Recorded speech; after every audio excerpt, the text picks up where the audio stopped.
Edson é um grande amigo, é um parceiro aí, está com a gente, é desenvolvedor de produtos, está aí desenvolvendo o famoso iSystem, é um grande professor há mais de 30 anos aí no mercado, né, Edson? Já tô velho.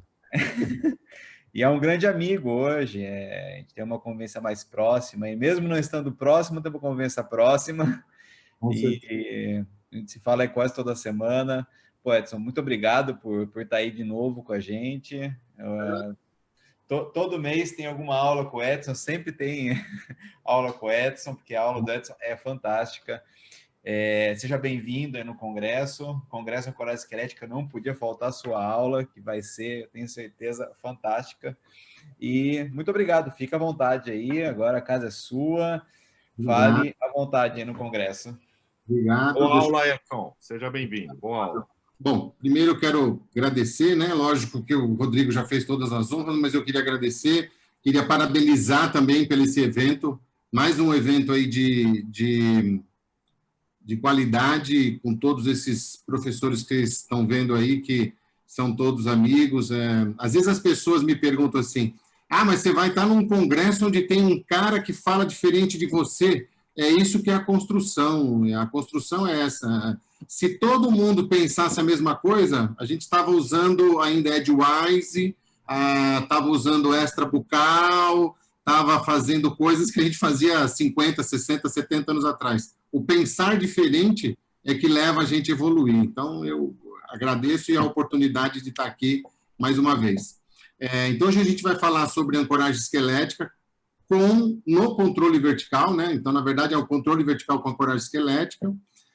Isso aqui é só rapidinho meu currículo, eu gosto sempre de colocar, porque para mim a coisa mais importante que tem aqui é essa última coisa ali, ó, é consultório particular com 33 anos dedicados exclusivamente à ortodontia. Então, eu tenho um pouquinho só de bagagem, a gente já está trabalhando com isso há muito tempo, e o mais importante é que a gente é clínica. O Fábio falou uma coisa importante, às vezes a gente ser professor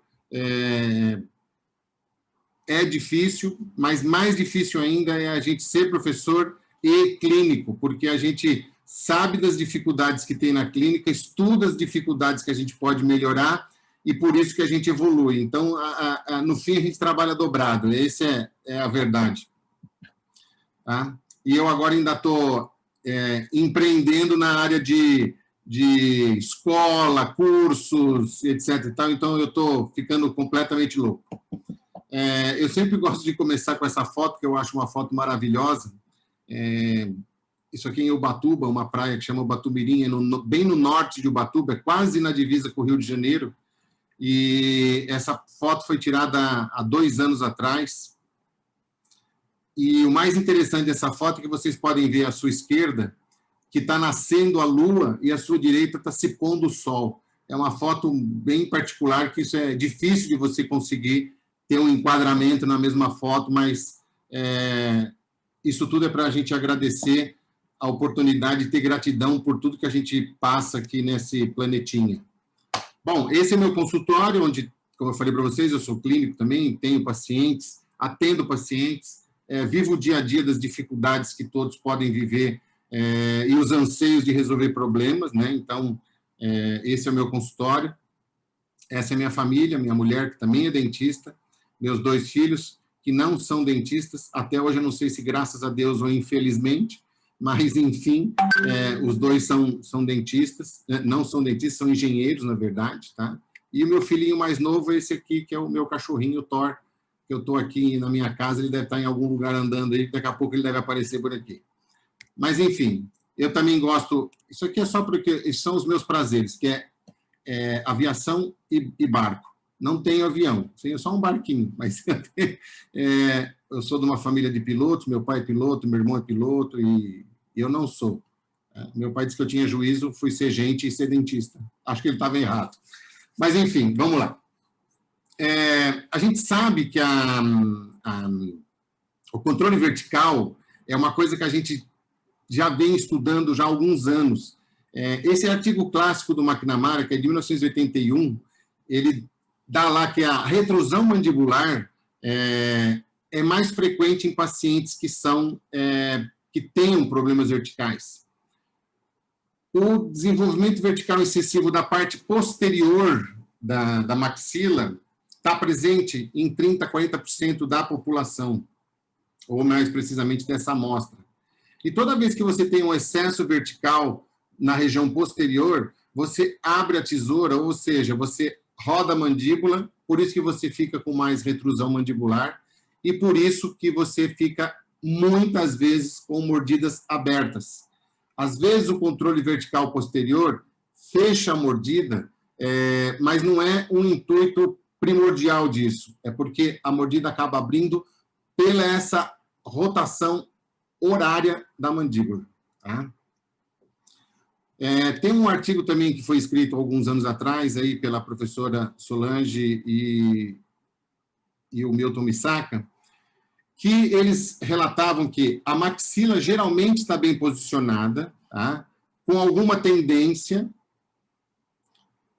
Você tem uma protrusão da arcada dentária superior, você tem uma retrusão da arcada dentária inferior, e você tem um desenvolvimento vertical acentuado da face. Isso é em pacientes com classe 2 em crianças, tá? A gente sabe também que esse é um estudo também muito legal, que está no livro do Graeber. A gente sabe que toda vez que você cresce posterior, como eu já falei para vocês, vai sempre dando esse sentido horário de rotação da mandíbula. Sempre, sempre, sempre, sempre. Tá? Só que as mordidas abertas, às vezes estão presentes, às vezes não. Por quê? Se a maxila rodar junto, a mordida aberta não vai aparecer. Tá? Aí é um caso um pouco mais difícil de solução, um caso mais de dificuldade maior. Dentre os artifícios, os arsenais ou os mecanismos que a gente tem para controlar, fazer o controle vertical, a gente tem um dispositivo que chama placa parcial posterior, que nada mais é do que um bite block, que ao morder você vai intruindo os dentes, tá? A barra transpalatina, que eu trabalhei muitos anos com barra transpalatina, e às vezes barra transpalatina dupla, e às vezes barra transpalatina muito afastada do palato, para, ao deglutir, você empurra esses dentes no sentido apical. Muitas vezes você faz controle vertical fazendo extrações dentárias, tá? E cirurgia ortognática. Isso é o que existia e o que existe ainda, né? Dentro da ortodontia para fazer o controle vertical. Só que, com o decorrer dos anos, foi aparecendo coisas mais interessantes. A coisa que apareceu interessante foi a ancoragem esquelética. Tá?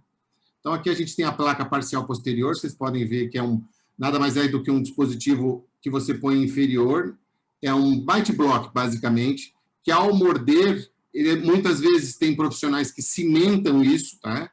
Outros não, é um aparelho removível, você tira, utiliza, escova, tal, e usa ele para comer também, tem que comer com ele o tempo todo, tá? Você só tira para escovar, por isso que tem gente que acaba cimentando ele.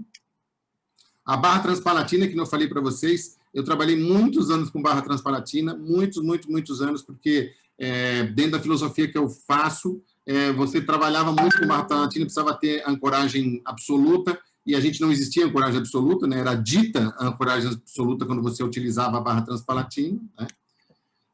Exodontia de dentes, né? Esse é um caso de mordida aberta depois de desprogramação dentária, que você faz extração de 4 premolares, e aí depois você faz toda a sua mecânica e fecha essa mordida. Né? E cirurgia ortognática. Né? Cirurgia ortognática ainda é um artifício muito utilizado para você corrigir excesso vertical. Mas é um artifício um pouco agressivo, né? Porque o paciente, quando você fala em cirurgia, o paciente não quer, ele prefere fazer outra coisa e acaba optando por outro tipo de tratamento. Uma coisa que é muito interessante nesse trabalho de 2007 é que eles fizeram uma comparação entre ancoragem esquelética e cirurgia ortognática. E o trabalho foi bastante interessante porque, vocês vejam, A redução da FAI, por exemplo, que é a altura facial anterior, com cirurgia, você conseguiu fechar isso em 4 milímetros. Com a ancoragem esquelética, 3,8. A sobremordida melhorou 6,8 milímetros. Com a ancoragem foi até melhor um pouco, foi em torno de 7 milímetros. Então, na verdade, a gente consegue ver que, se você usar a ancoragem esquelética ao invés da cirurgia, eu não estou dizendo aqui, gente, que você tenha que usar a ancoragem esquelética em todos os seus casos. Eu estou dizendo que, na grande maioria dos seus casos, você pode optar pela ancoragem esquelética sem ter o uso da cirurgia ortognática. Porque a cirurgia ortognática, como eu falei para vocês, ela é cruenta, ou seja, o paciente sofre com aquilo. Quem já teve paciente de cirurgia ortognática sabe disso, às vezes fica lá 20 dias sem comer direito, dificuldade de higienizar, dor, etc. e tal. Custo, que não é um custo muito alto, tá? Então, a ancoragem esquelética se mostrou uma maneira mais tranquila, uma maneira mais barata e uma maneira eficiente, que é o principal de tudo isso, tá? As características dos indivíduos que têm um excesso vertical é altura facial posterior diminuída, altura facial anterior aumentada, ângulo do plano mandibular e plano goníaco aumentado também, inclinação inferior do setor posterior da maxila, tá? E retrusão mandibular. Que é o que eu estou conversando com vocês, basicamente tudo isso a gente consegue enxergar em praticamente todos os pacientes que têm esse padrão vertical ou com um excesso vertical posterior. Tá? E, às vezes, tem mordida aberta. Às vezes. A mordida aberta não é uma entidade que você vai dizer assim, tem mordida aberta, tem excesso posterior. Não, não é isso. Às vezes, a mordida aberta tem outros fatores que precisam ser avaliados. Tá? Então, a gente precisa estar muito atento, porque eu vou vir em algum momento falar isso de novo, mas a coisa mais importante que existe para você tratar um paciente é fazer diagnóstico, sempre. Diagnóstico é a coisa mais importante. E, então, a ancoragem esquelética veio para ajudar-nos a tratar esse tipo de caso, ajudar-nos a tratar pacientes com essas deficiências, tá? Só que a ancoragem esquelética, a gente precisa lembrar que ela tem duas vertentes, tá? Ela tem a vertente de mini placas e a vertente de mini implantes. Eu vou mostrar 2 casos para vocês, na verdade 3 casos, 2 são de mini implantes e um é de mini placa. É só para vocês entenderem que, assim, gente, eu sei que quem está acompanhando o congresso desde ontem, o McLuff usa muita mini placa, o Sérgio Cury usa mini placa e mais mini implante, o Ert só usa mini placa. Isso é abordagem de pensamento. Vocês assistindo todas essas aulas, inclusive a minha, vocês estão entendendo que cada um tem o seu posicionamento. Não quer dizer que cada um seja melhor do que o outro ou pior do que o outro. Cada um tem uma vertente de trabalhar. O que eu acho é assim, você tem que trabalhar com aquilo que você acha que é melhor e o que você tem mais habilidade para fazer. Eu, por exemplo, tenho muita dificuldade em explicar para o paciente sobre a mini placa, porque eu acho um procedimento um pouco agressivo. Não tenho nada contra a mini placa. Eu acho. Se eu tivesse que fazer na minha boca, eu faria mini implante. Então, ao passar isso para o paciente já se sente inseguro por causa da minha insegurança. Tá? E com o mini implante não tem esse problema. Tá? O Ert já trabalha muito bem com mini placa, tem mais segurança de passar isso, e ele passa para os pacientes, não tem problema nenhum, gente. Importa é o jeito que você trabalha. O resultado final é a satisfação do paciente. Tá? Então, nós vamos falar aqui de um paciente, que é a Valéria, né? Que quando procurou a gente, ela tinha 48 anos, um paciente bem adulto, já tinha sido tratado ortodonticamente há sei lá quantos anos atrás, e ela estava com essa mordidinha aberta. Foi um caso de extração de só pré-superiores para tentar fechar a mordida aberta. Ela falou para mim que essa mordida aberta nunca fechou totalmente, sempre ficou um pouquinho mais aberta. E aí ela veio procurar avaliação, tudo, diagnóstico, tem retrusão mandibular. O caso dela, na verdade, é um caso mais indicado, talvez, para cirurgia ortognática, mas o paciente não queria fazer cirurgia ortognática de maneira alguma. Então, o que a gente faz? A gente vai tentar uma solução para o paciente. Nesse caso, eu optei pela mini placa porque eu achei que era mais interessante fazer o caso com mini placa, tá? Então, foi proposto mini placa para ela. Eu monto os meus modelos em articulador. Isso é uma opção pessoal. Tem gente que critica, tem gente que não critica, tem gente que gosta, gente que não gosta. O que eu acho é assim, para mim é diagnóstico. E diagnóstico tem que ser bem feito, tem que ser colocado isso de uma maneira bastante efetiva. Então, aqui está a cefalometria do paciente. Aqui a gente tem a foto inicial. Aqui é quando foi colocadas as mini placas, tá? Essas mini placas são mini placas que existiam na época. Esse caso é bem antigo, esse caso tem quase 12 anos, 11 anos e meio. Não uso esses brackets também, esses brackets, eu não vou falar nem o que era, o que não era, mas não são bons, tá? Não vou falar nem mal nem bem, mas eles não eram bons. Então, monta o aparelho, mini placa e mecânica, tá? Aí é mecânica que você usa todo dia, tá? Então, você vai tratando, vejam que a mordida aberta já começou a fechar, tá? Já está fechando. Intrusão do setor posterior, intrusão do setor posterior. Aqui a gente está controlando um pouquinho vertical com elástico, tá? Para promover um pouquinho de extrusão anterior e inferior. Trabalhando com as mini placas, aqui já está mais fechado ainda, tá?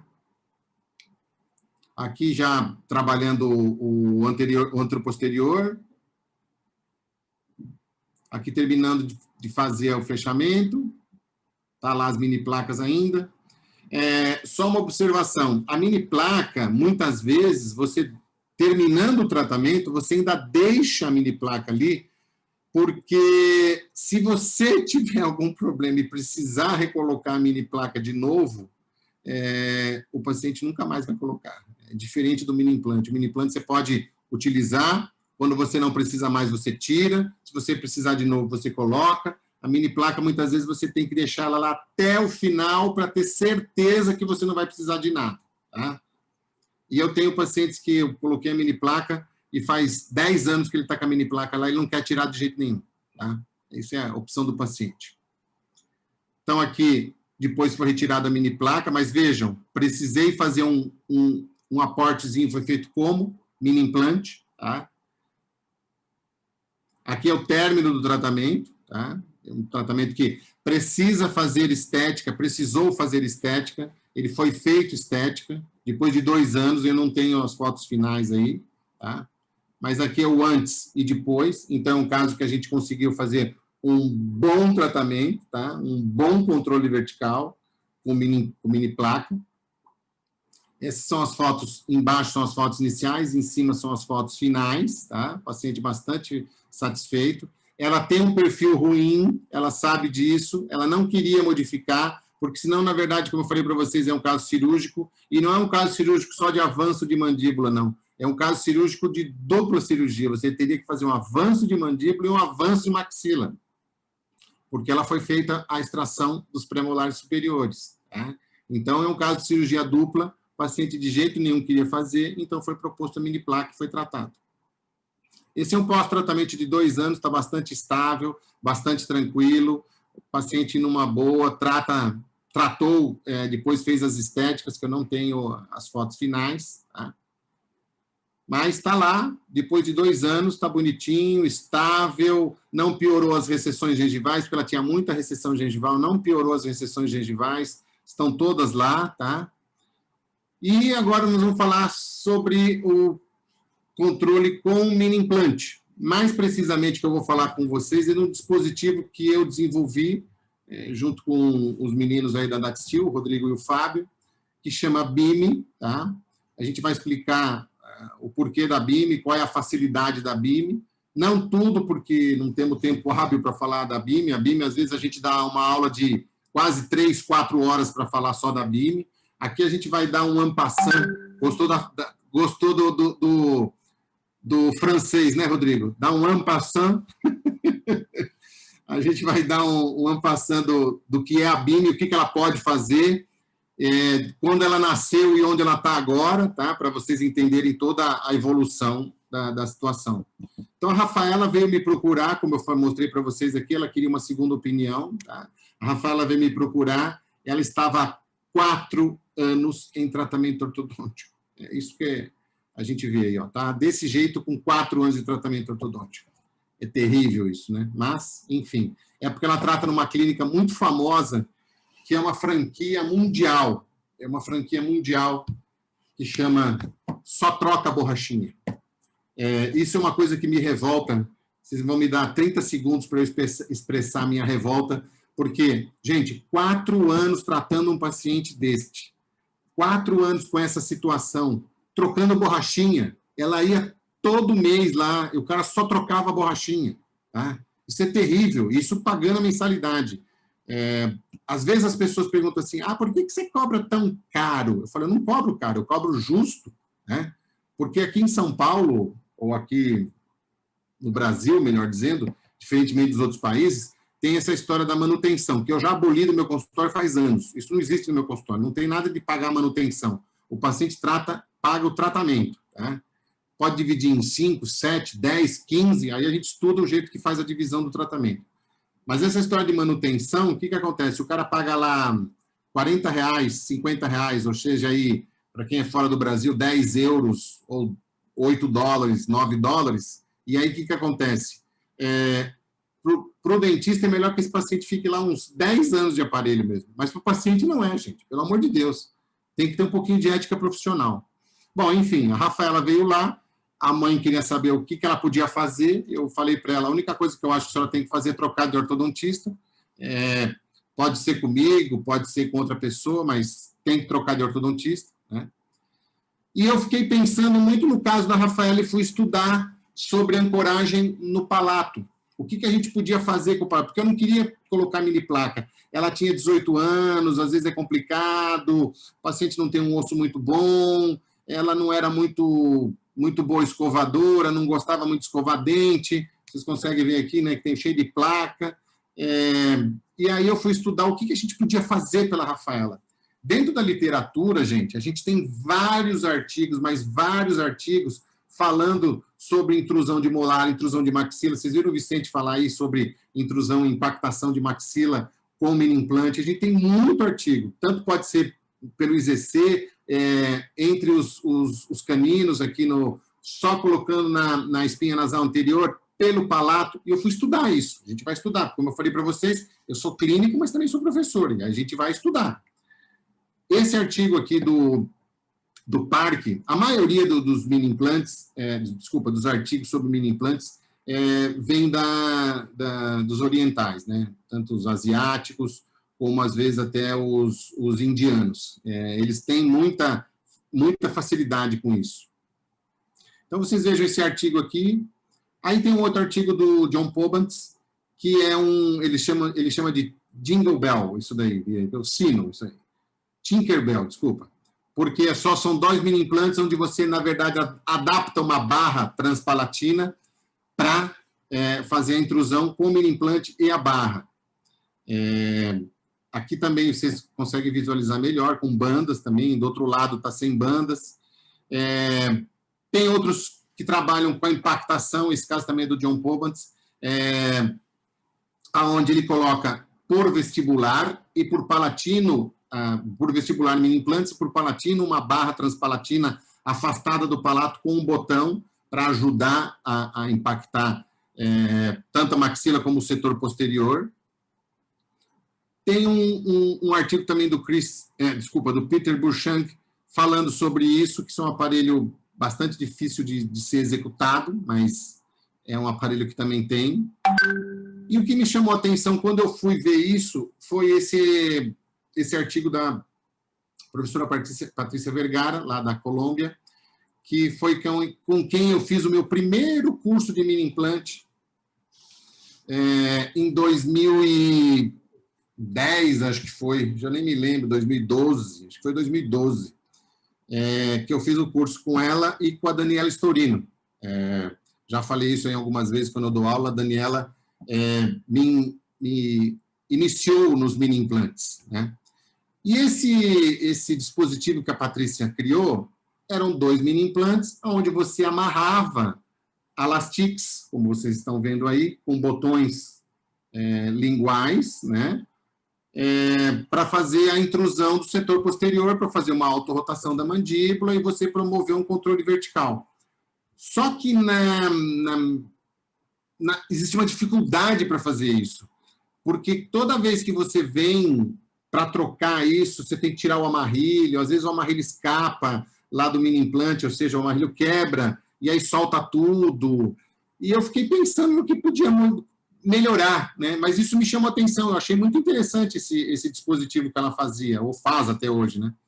Vocês viram como é uma coisa engraçada? Outro dia eu fui dar agora como tudo é online, né? Você vai para a Venezuela, para o Chile, para a Colômbia, ou para os Estados Unidos, dando palestra aqui. Eu fui dar uma palestra na Venezuela, pela Associação Venezuelana de Ortodontia, e eu falando lá na minha palestra, de repente, no chatzinho que tem aí embaixo, aparece uma pergunta da Patrícia Vergara.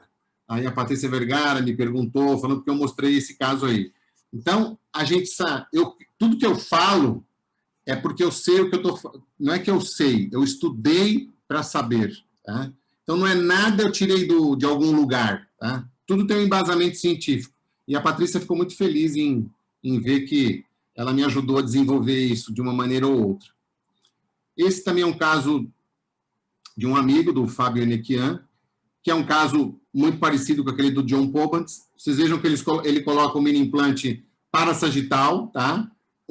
Na sutura, certo? Diferente da Patrícia, que ela coloca parasutural, tá? Esse daqui é na sutura, tá? Um na frente do outro. E com esse dispositivo, que eu também acho um pouco difícil de fazer, porque você tem que trocar os elastiques, prender com resina. São coisas que me davam um pouco de dificuldade. Eu tenho a oportunidade de conhecer o Benedict Wilmes, que é um cara super estudioso de mini implantes no palato. Ele é um dos caras que mais estudam mini implantes no palato. Inclusive, ele tem um sistema que chama Benefit, Benedict Benefit. Então, todo esse sistema do Benedict foi desenvolvido para o palato. Ele faz distalização, mesialização, intrusão, rotação, tudo apoiado em mini implante no palato. Tá? E se vocês olharem esse dispositivo dele aí também, que é do PSM, esse dispositivo, ele também consegue controlar o setor posterior. Você coloca um mini implante, faz lá a sua mecânica de intrusão, mas eu também achava que era um pouco difícil de trabalhar, porque toda vez que vem lá, você tem que tirar, desamarrilhar, amarrilhar, acertar ele. Então, tinha algumas dificuldades para fazer isso, né? E aí, um dia, quem acredite ou não, eu normalmente acordo cedo, por exemplo, hoje eu acordei 5h15 da manhã, e eu dormi com a Rafaela na minha cabeça, e acordei e desenhei o que eu achava que podia fazer, tá? Acreditem ou não, tem gente que acha que é bobagem, que é marketing, que não, a gente tem. Eu sempre durmo do meu lado com um pedacinho, assim, um post-it e um lápis. E aí, de manhã, se eu acordar e lembrar de alguma coisa, pode ser coisa que eu preciso fazer, pode ser coisas que eu deveria fazer, pode ser coisas que eu não deveria fazer, e às vezes são casos de pacientes. Aí eu escrevi, desenhei e mandei para um laboratório aqui em São Paulo, tá? Que é o laboratório da Kika. Também quero deixar minha gratidão aqui. A Kika, às vezes, fala que...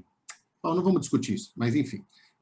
Quero deixar minha gratidão aqui para a Kika, porque foi ela que fez o que eu imaginei. Eu imaginei uma coisa que está aqui no papel, mandei para ela, mostrei para ela, e ela fez o dispositivo. Tá? Então, essa é a versão 1 que a gente chama da BIM. Tá? Então, você tem uma barra, onde ela tem vários ganchinhos, onde você pode colocar o elastique em diferentes alturas. Essas diferentes alturas dão diferentes forças. Tá? Na primeiro ganchinho, você faz um X de força, no outro ganchinho você faz um Y de força. Então, você tem todo uma possibilidade de trabalhar com diferentes forças. Você pode fazer uma força diferente de um lado do que do outro, num dente do que no outro. Tá? Então, essa foi a vantagem que eu entendi que a BIM podia fazer. Tá? Então, aqui mais uma vez, o laboratório que trabalhou com isso, tá? Eu gosto sempre de colocar isso, porque foi em 2017 que a gente desenvolveu isso. Na verdade, 2016, final de 2016 para começo de 2017. Esse curso aqui, se não me engano, foi em março. Está em algum lugar aqui a data. Então, a gente já vem trabalhando com isso já faz 4 anos. Tá? Gosto sempre de falar isso. Não foi ontem que eu imaginei, não foi ontem que eu fiz isso. Tá? Então, eu coloquei lá o nome que chamei de barra de intrusão molar individualizada, ou barra de impactação maxilar individualizada. Por que está... Aí a sigla é BIM. Por que está escrito individualizada? Porque ela era feita em laboratório. Tá? Era feita para o paciente. Tá? Você moldava, escaneava, prototipava o modelo, vazava o gesso, seja lá o que fosse que você ficava, mandava para o laboratório te devolvia para o seu paciente. Tá? Inclusive, ela era um pouco diferente, porque ela era... Você punha os mini implantes primeiro, tá? Colocava os mini implantes, escaneava, moldava, e depois a barra, ela abotoava em cima do mini implante. Que dá certo, mas, às vezes, solta. Às vezes, ela solta. Você tem que ter um bom sistema de moldagem ou de escaneamento para ela ficar bem justaposta, tá? Então, por isso que é individualizado. Tá? Só que sempre eu quis alguma coisa diferente disso. Tá? Eu vou explicar mais para frente por que teve a versão 2. Tá? Então, essa é a Rafaela. Né? Primeiro, a mãe dela resolveu tratar comigo. Então, a primeira coisa que eu fiz foi tirar todo o aparelho. Tá? Tirei todo o aparelho dela. Aqui a gente está vendo a radiografia, porque ela fez as radiografias, ela fez a documentação ainda com o aparelho, para dizer a verdade. Tá? Eu sempre gosto de mostrar isso, gente, porque ela estava há 4 anos de aparelho, não tem uma única reabsorção, nem óssea, nem dentária. Eu já tive casos de reabsorção no consultório, tanto dentária e óssea, violentas. E vejo isso e falo, como é que pode o cara não ter nenhuma reabsorção, a menina não ter reabsorção? Eu sei por quê. Porque não faziam nada, ela não tinha nada. O aparelho estava enfeitando a boca dela. Tá? Terrível isso, mas é verdade. Então, aqui a teleradiografia em norma lateral. Se vocês olharem, ela tem uma mordida aberta significativa, tá? Significativa. Com todo o planejamento que a gente fez aqui, ela tem um VITS de 8, ou seja, a mandíbula está bem retruída, tá? Bem retruída. Monta no articulador também, como eu faço. Tem um contato prematuro lá no molar. Tem muita discrepância entre RC e OC, ou MIC, né? Perdão. Aí você vai desprogramar o paciente, que é um outro caso. Um dia a gente conversa sobre isso, tá? Mas você pode simular nesse articulador o fechamento de mordida, que é para saber se você intruir os molares, a mordida vai fechar, vai ter essa autorrotação, tá? Você pode fazer isso tanto no VTO como no articulador, tá? O articulador te dá essa possibilidade e o VTO também te dá essa possibilidade, tá? Então, a gente escolheu o VTO de tratamento, escolhemos o lugar onde vai ficar a BIM, medimos a espessura óssea, só para a gente escolher qual mini implante a gente vai colocar, qual é o tamanho, qual é a largura, tá? Eu gosto muito na verdade, eu gostava muito do DAT de aço de 1.5 por 8. O Fábio acabou me convencendo que o de 2 por 10 é melhor, porque ele sempre usa o 2 por 10. E eu acabei usando nesses últimos 3 casos que eu tenho no consultório aqui esse ano, porque esse ano foi atípico, né? Eu coloquei tudo com 2 por 10 e realmente dá mais estabilidade, viu, gente? Porque como o orifício da BIM tem o orifício da BIM, a tesourinha para entender, o orifício da BIM tem 2.1, para ser exato. Se você coloca o mini implante de 2, ele fica mais travado, tá? Ela não tem tanto jogo. Se você coloca um de 1.5, que nem eu colocava, às vezes a BIM fica um pouquinho sambando. Então, isso foi um dos fatores que me fez mudar, tá? A BIM faz parte de todo um sistema que depois, no final, vou dar só umas informações, que é o iSystem, que a gente desenvolveu aí com a DataSteel, né? Esse é um adaptador para contra-ângulo, tá? Que é o que eu usava antes. Esse adaptadorzinho. Hoje em dia, a gente já tem um da própria DataSteel, tá? Que está saindo aí, né, Rodrigo? Mais uns meses sai. E a BIM vinha, como eu falei para vocês, pronta para você colocar no seu paciente. Nesse caso aqui é um outro caso, que já com algumas modificações, não está com os mini implantes instalados, tá? Mas é o que a gente fazia antes. Tá? Aqui tem só uma instalação, só para vocês entenderem, essa instalação que o Fábio fez num curso que a gente ministrou aí na sede da DataSteel, tá? Para vocês entenderem como é que funciona esse dispositivo de rotação de instalação. Quem trabalha com implante, tiver um motor de implante, pode colocar com motor de implante, não tem problema nenhum. O que você não pode usar é a chave de inserção de mini implante, que aí não dá, o paciente tem que abrir demais a boca e não consegue, tá bom? Então, isso é só para vocês entenderem como funciona esse dispositivo aí, tá? Checo a estabilidade. Depois que terminar tudo... Isso foi ao vivo, viu, gente? Ele instalando lá e os alunos assistindo na sala de aula. Tá? E aí é a BIM instalada, colocada, bonitinha, linda e maravilhosa, tá? Já com algumas modificações que eu falei para vocês. Mas a Rafaela, que é aqui que a gente vai se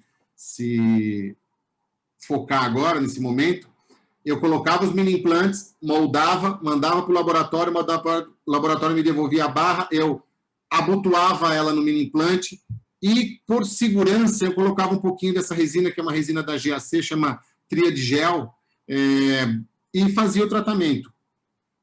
No caso da Rafaela, por exemplo, só para vocês entenderem, soltou 2 vezes. Conforme você vai fazendo a força, dá um desequilíbrio, às vezes, com algum alimento que ela come, alguma coisa, solta a barra do lugar. Isso dá um certo desconforto para o paciente.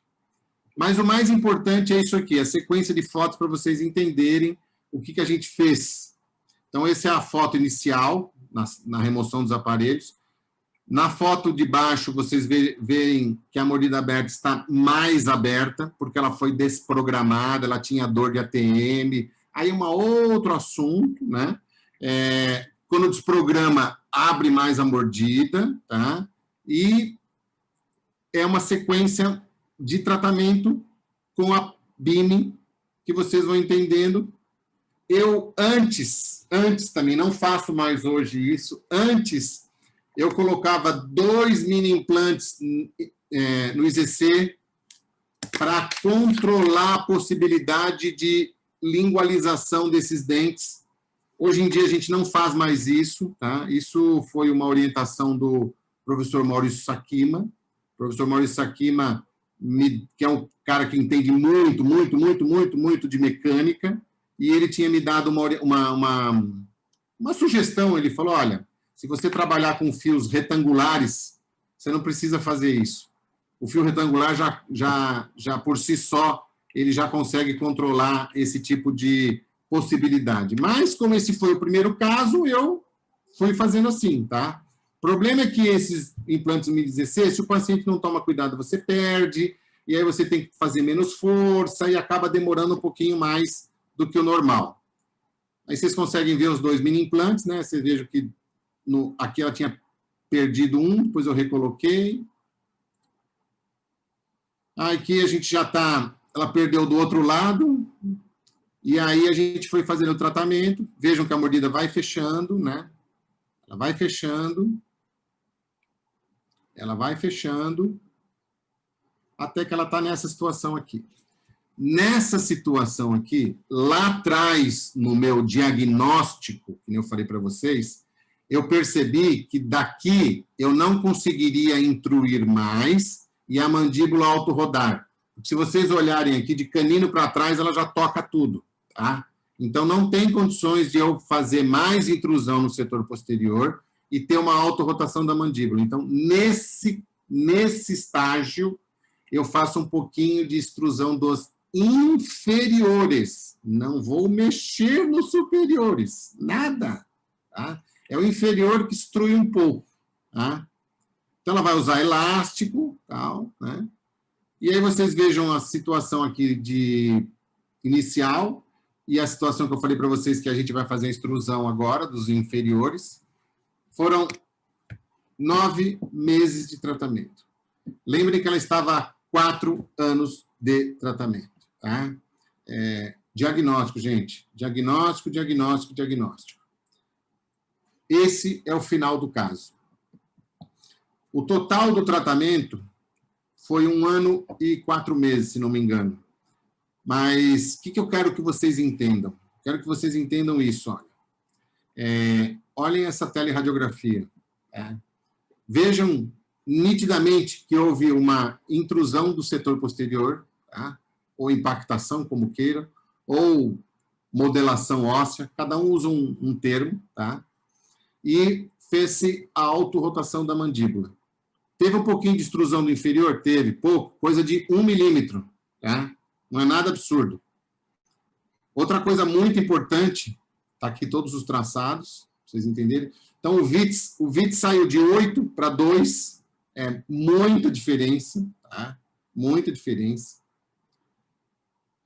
Montou no articulador de novo, a MIC está muito próxima da RC, mas aqui que é a coisa mais importante, que é onde a coisa pega. Antes e depois. Há um tempo atrás, acho que uns 2 anos atrás, eu coloquei esse caso na internet, e no Instagram, acho que nem tinha Instagram ainda, o Instagram ainda era meio incipiente, foi no Facebook.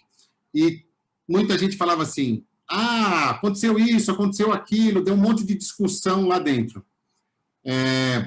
Porque eu não tinha colocado uma do lado da outra. Se você colocar as 2 radiografias ao lado, uma ao lado da outra, e mais precisamente, quando você sobrepõe essas radiografias, você vai entender o que aconteceu.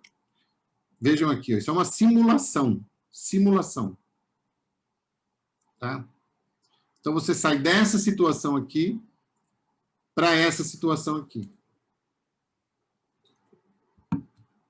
Quais são as 2 coisas mais importantes que você vê? Em azul é o que estava. Em verde é o que ficou. Vejam o incisivo central superior. Não mudou de lugar.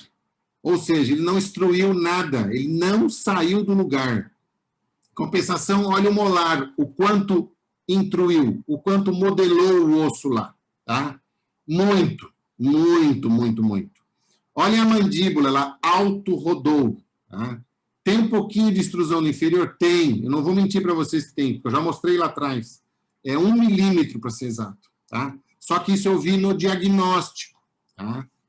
No diagnóstico. Então, isso é muito importante, gente. Quando alguém te mostra alguma coisa, ele tem que te mostrar como ele fez. Não adianta eu mostrar para vocês a radiografia final e vocês ficarem lindos e maravilhosos, achar que aquilo ficou deslumbrante, mas não mostrar o que aconteceu. Tá? É isso que eu quero que vocês entendam e sejam críticos. Tá? Aqui é o follow-up depois de 8 meses. Depois de 8 meses de removido o aparelho, tá? Olha como é que essa menina está. Vou mostrar depois umas fotos que a gente tem toda uma sequência. Tá? Mas olhem aí, ela já tem tendência a ter sorriso gengival. Se eu tivesse colocado elásticos para fechar essa mordida, que era o que a criatura lá atrás estava tentando fazer, tá? O que ia acontecer? Eu ia acabar com essa menina, ela ia ficar horrorosa, ela ia ficar com um sorriso gengival ridículo, tá?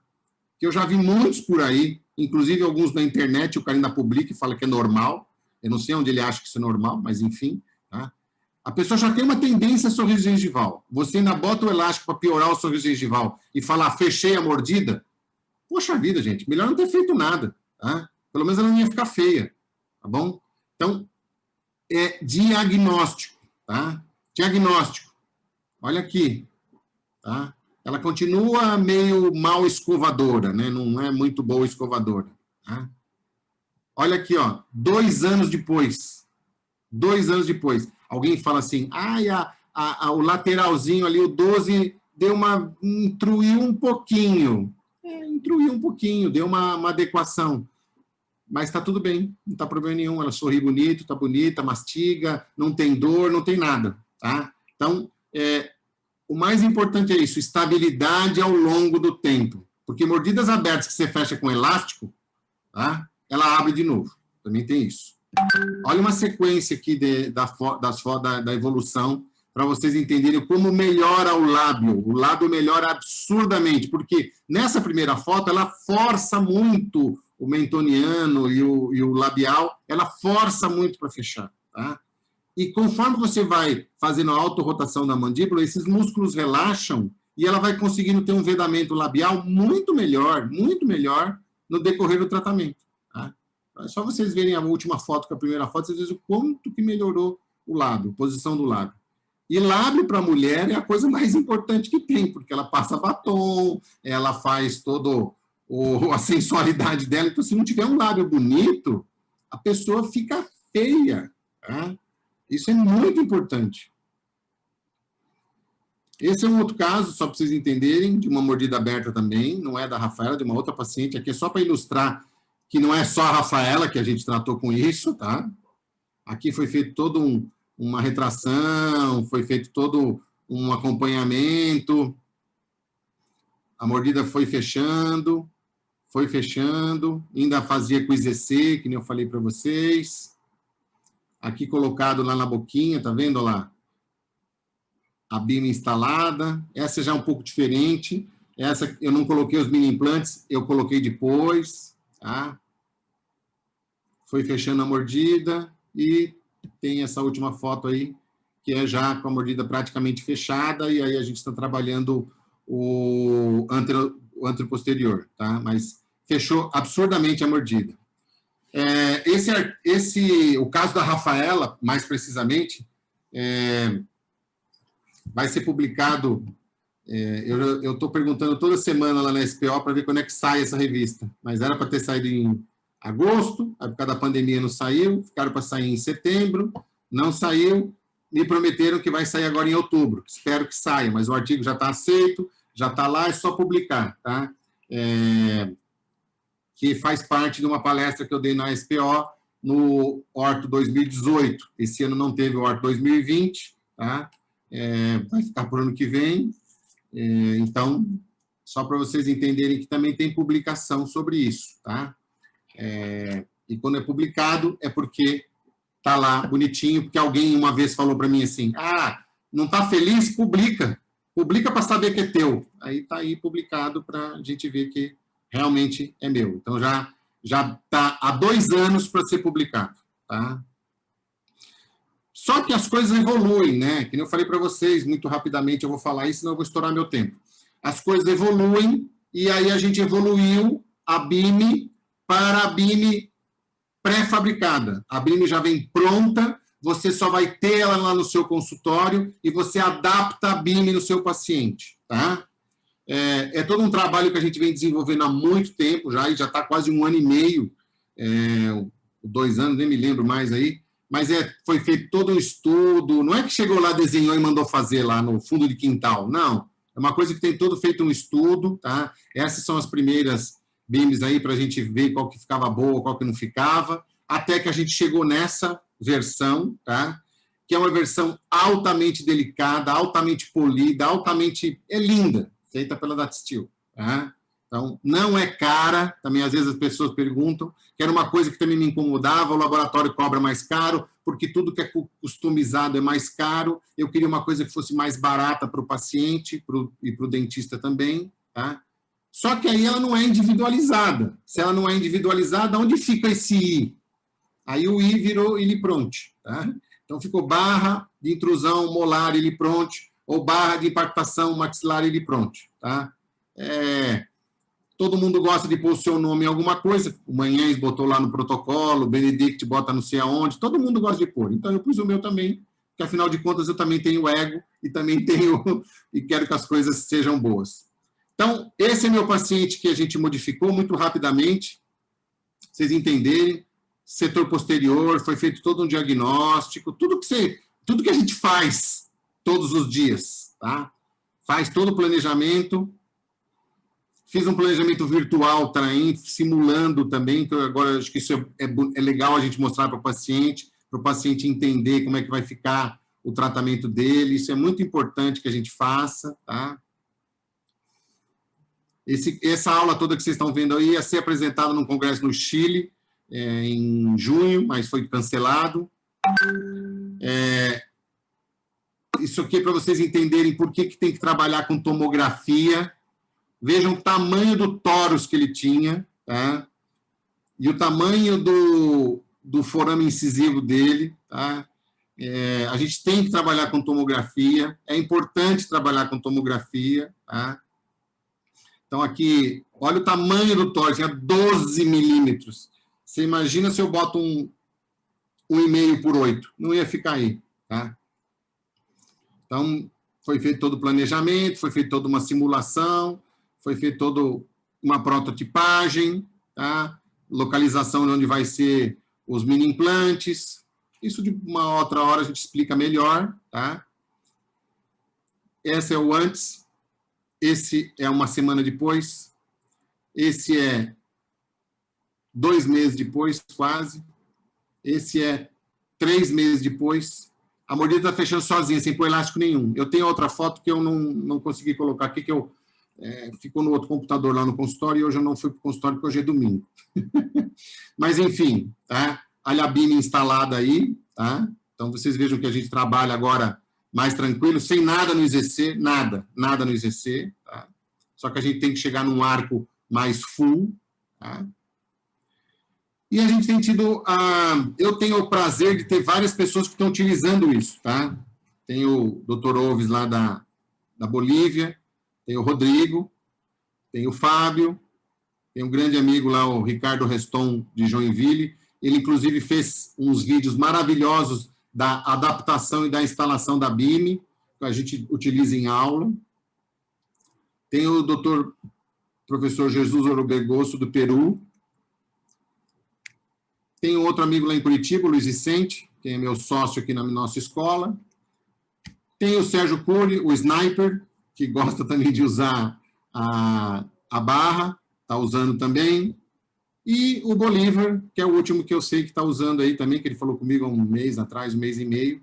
E o mais legal de tudo isso é que a Universidade Luterana do Brasil, lá de Canoas, ela está desenvolvendo um trabalho com a BIM. Lógico que parou por causa da pandemia, confundiu tudo aí a vida da gente, mas falei a semana passada com a Ivana, e a Ivana falou que o trabalho vai ser dado sequência assim que voltar à clínica, porque lá no Sul eles não voltam esse ano com a parte clínica, só o ano que vem. Mas está lá bonitinho, vai estar lá direitinho. E o iSystem, como eu falei para vocês, gente, não é só um sistema do mini implante, não é só a BIM, é todo um aparato, MARP, parafusos de aço, são coisas totalmente desenvolvidas com essas duas criaturas aí, o Rodrigo e o Fábio, que são profissionais maravilhosos, são pessoas muito boas, são pessoas que abriram as portas para mim, porque eu cheguei lá com uma ideia, né? Falei, dá para fazer isso, tal. Aí eles me acolheram, então eu tenho muita gratidão por eles, muita gratidão por tudo que eles estão fazendo aqui. Eu acho que isso não tem preço, a amizade e o desenvolvimento. E o que eu queria falar para vocês é assim, eu gosto sempre de terminar falando essa frase aqui. Isso aqui é só o que eu gosto de fazer. O mais importante, gente, vou baixar só um pouquinho aqui o som. O mais importante, gente, é que assim, quando você é uma pessoa que reclama de tudo, você reclama do vento, reclama da vida, reclama de tudo, é uma pessoa ruim. Quando você é otimista, você fala, não, vai dar certo, o vento vai mudar. Isso também não é muito bom. Eu sou uma pessoa realista. A pessoa realista, ela enxerga o que tem e tenta solucionar o problema. Né?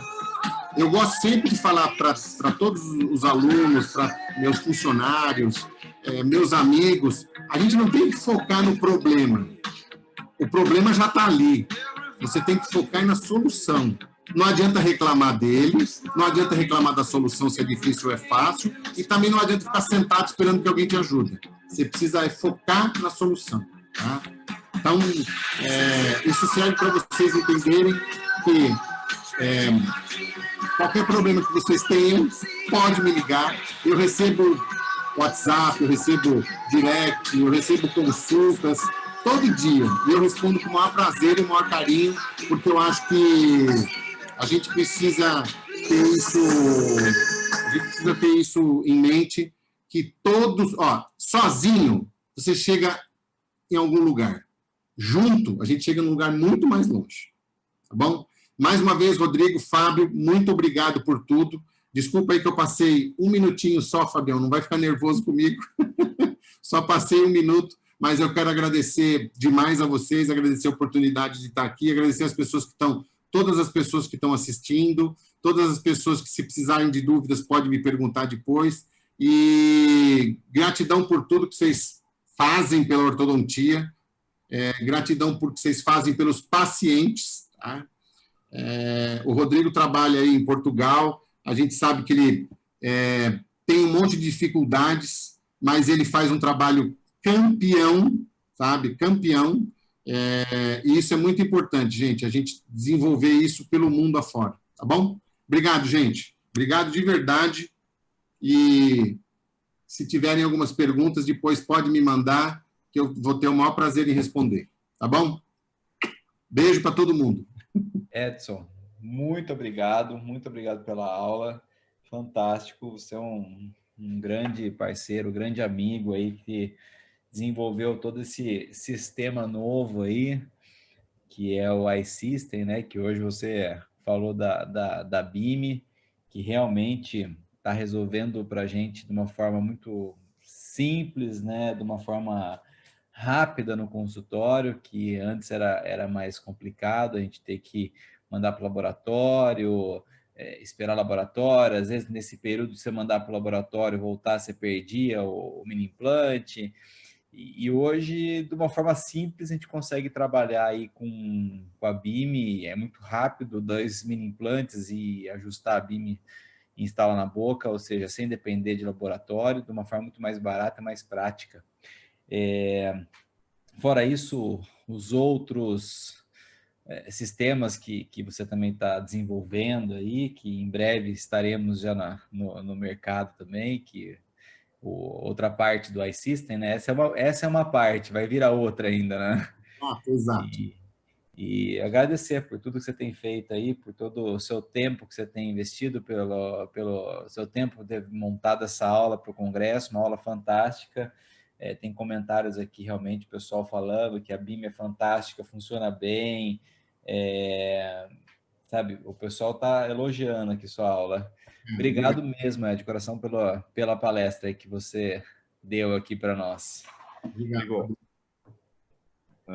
E o Edson ficou famoso aí mundialmente pela expansão rápida, né, com o mini implante. Só que vocês viram que ele é um inventor também, né? Agora a mordida aberta, então ele vai para as duas áreas, não é nem a especialidade dele, porque, como ele falou, ele é um ortodontista, tem que focar no diagnóstico, mas ele não é só MARP, não é só iSystem, ele é barra BIM também. E agora, o novo empreendimento dele, que nós vamos apoiar, vamos lecionar lá no IOA, da capital paulista. Obrigado. Vai ser sucesso 2021 com tudo. Com especialização de orto, especialização de DTM, eu e mais 2 colegas assumindo esse desafio, que vai ser muito bom aí também. Obrigado, viu, Edson? Obrigado, Fábio, Rodrigo. Bom domingo para todo mundo. E agora, o show é seu. Vou ficar aqui só assistindo agora. Agora eu só assisto.